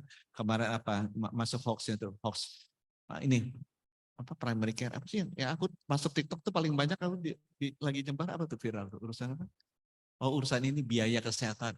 Nggak tahu teman-teman nggak dapat tuh. Aku dapat banyak banget tuh viral. Aku ngomong tuh di DPR nggak dapat ya. Oh that it's not really viral kalau gitu. Aku dapatnya banyak banget. Ini aku dibilangin, kenapa sih Menkesnya itu selalu pegang patokan dokter itu 1/1000. Dokter itu 1/2500 belakangnya kan. Kalau 1/1000 kan nanti income kita kurang. Ujung-ujungnya di situ juga. Ini gitu. Mereka ngomong gitu marah semua, nanti kita dimarahin. Masalah distribusi bukan masalah produksi. Terus aku Google kan World Bank. Ada list. Iya per 1000 sih. Dokter per 1000 gitu kan. Tim 0,8, Indonesia 0,4. Tonga 0,5, Indonesia 0,4. Jadi kadang-kadang bingung juga ya, kenapa aku nggak boleh ngomong begitu ya pada list World Bank sama WHO per 1000. Rupanya sensitif kalau bilang dokter kurang itu sensitif, dokter tidak kurang, yang kurang distribusinya. Gitu. Itu kan ada dokter itu kan, dokter penyakit dalam kurang nggak sih? Dia ngaku tuh kurang tuh ya. Dah, aku kembalikan ke Mbak Kiki karena Mbak Kiki pengen ada satu acara lagi dan aku nggak boleh pulang sampai acara ini selesai. Jadi boleh. Iya, terima kasih Pak Menteri. Boleh tepuk tangan teman-teman. Hoax lumayan serius Pak, karena gara-gara hoax teman-teman nggak mau vaksin, karena hoax teman-teman warga nggak mau imunisasi, gara-gara hoax orang jadi nggak mau patuh pada protokol kesehatan. Ini yang mudah-mudahan kita bisa kolaborasi untuk tangani ini sama-sama. Acara diskusinya udah selesai, saya kembalikan ke Mbak dan Mas MC untuk acara selanjutnya. Terima kasih banyak Mbak Rizky Kasya Fitri. Mari Bapak Ibu kita berikan tepuk tangan yang meriah sekali lagi untuk Bapak Menteri Kesehatan Republik Indonesia dan Ibu Rizky Kasya Fitri. Dan izin kami mohon untuk mungkin Bapak Menteri Kesehatan Republik Indonesia dan Ibu Rizky juga tetap di atas panggung karena acara selanjutnya kita akan menyaksikan bersama pemberian ucapan terima kasih secara simbolis dan apresiasi oleh kelompok kerja RCCE kepada Menteri Kesehatan Republik Indonesia. Kami undang dengan hormat Bapak Wakil Menteri Kesehatan, Bapak Dante Saxono Harbuono untuk dapat maju ke atas panggung untuk mendampingi Bapak Menteri Kesehatan. Kemudian kami persilakan kembali Koordinator Kelompok Kerja RCCI, Ibu Rizky Kasya Fitri, untuk dapat memberikan ucapan terima kasih dan apresiasi secara simbolis kepada Bapak Menteri Kesehatan Republik Indonesia, Bapak Budi Gunadi Sadikin, dan Bapak Wakil Menteri Kesehatan, Bapak Dante Saxono Harbuono. Pak Budi, saya mewakili teman-teman dari Pokja RCCI mau bilang terima kasih banyak. Pak Wamen juga terima kasih banyak. Pak Budi, saya tahu sejak sebelum jadi Menkes, masih jadi Wamen, sudah berjuang sama-sama kita untuk cari vaksin buat Indonesia. Ngurusin COVAX Facilities juga sama UNICEF, sama teman-teman WHO, sampai kita bisa vaksinasi ratusan juta dosis di Indonesia. Terima kasih sudah jaga masyarakat Indonesia. Sekarang Pak Budi karena udah di WhatsApp grup, Pak Wamen juga nanti akan di-add ke WhatsApp grupnya. Jadi resmi udah jadi bagian keluarga RCCI. Kita punya sedikit apa ini ya? Apa namanya Mbak Tani? Apresiasi. Hadiah inaugurasi. Ini harus dipakai Pak. Karena kalau kerja di lapangan kadang hujan, kadang dingin naik motor. Nah ini jaketnya, mudah-mudahan cukup sih. Tadi ada namanya Pak, mudah-mudahan namanya benar. Kalau salah Basra itu yang salah. Budi G Sadikin, oke aman. Yeay, tepuk tangan. Pak balik badan Pak, ada tulisannya di belakang. Keren. Nah untuk Pak Wamen, saya mau undang satu teman untuk kasih apresiasinya buat Pak Wamen. Ini yang mungkin Bapak Ibu kesel karena dia yang paling ramai di WhatsApp grup, WA teman-teman terus. Terus sampai semalam dia nggak tidur Pak ngurusin acara ini sama teman-teman dari Promkes, dari Rokom, dari protokol. Terima kasih banyak udah bantu kita dari Biro Umum. Nah anak muda ini agak rusuh, agak sembrono tapi luar biasa kerjanya. Dia paling aktif di Sekretariat RCCI dan bantu banyak kerja-kerja kolaborasi kita. Saya undang Mas Basra Amru. Dan karena udah sumpah dokter, boleh dipanggil dokter sekarang. Dokter Pak, dokter. Dari kampus mana Basra? UPN Pak. Ini suka demo, hati-hati Pak.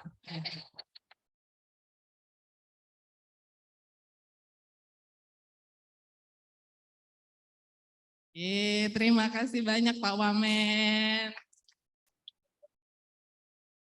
Kita nggak ada ya, kita nggak bikin buat kita sendiri. Oke.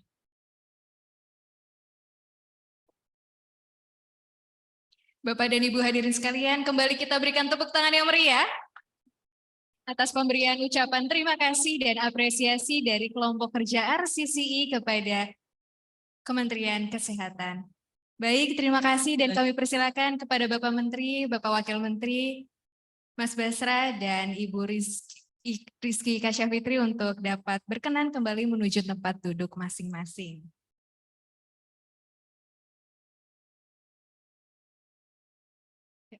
Bapak dan Ibu hadirin yang berbahagia, demikianlah telah kita ikuti bersama seluruh rangkaian acara pemberian apresiasi oleh Kementerian Kesehatan Republik Indonesia pada kelompok kerja Risk Communication and Community Engagement.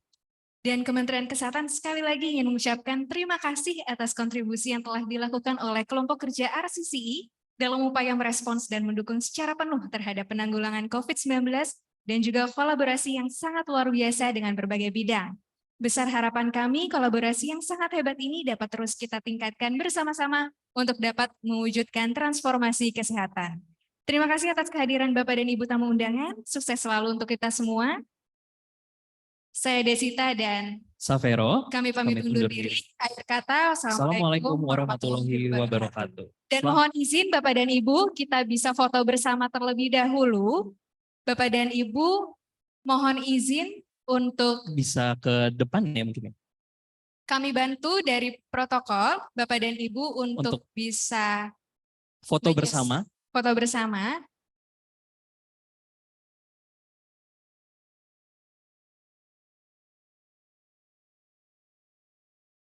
Silakan Bapak Ibu untuk bisa maju ke depan untuk kita foto bersama sebelum meninggalkan tempat acara ini.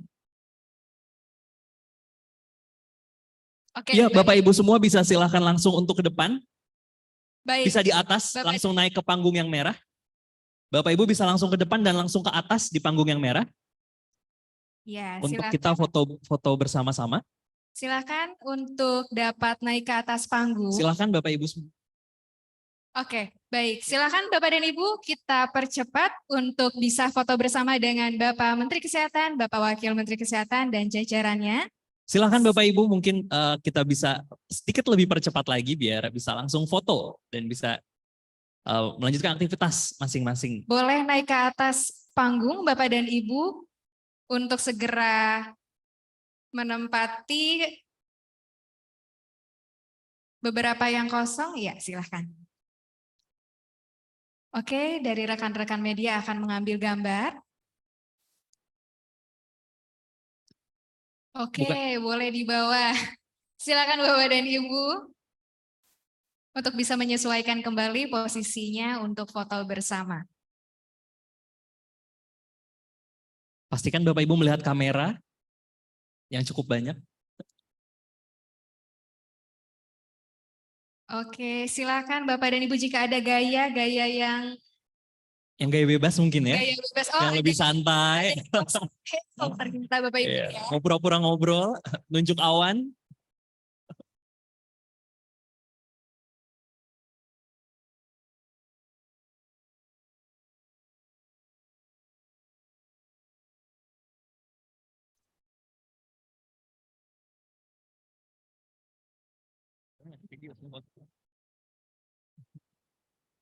Oke, baik. Terima kasih Bapak. Terima kasih banyak Bapak Ibu semuanya dan selamat melanjutkan aktivitasnya kembali dan jika setelah ini mungkin pulang hati-hati di jalan karena memang cuaca mungkin sedang tidak terlalu bersahabat jadi pastikan terlindungi dan tidak sakit hingga sampai di rumah.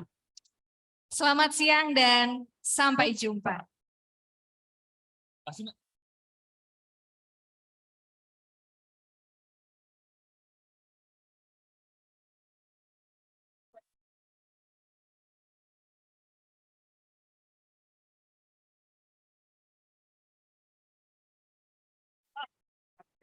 Apa?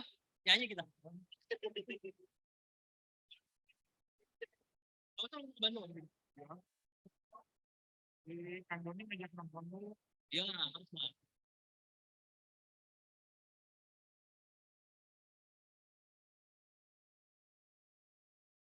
Iya.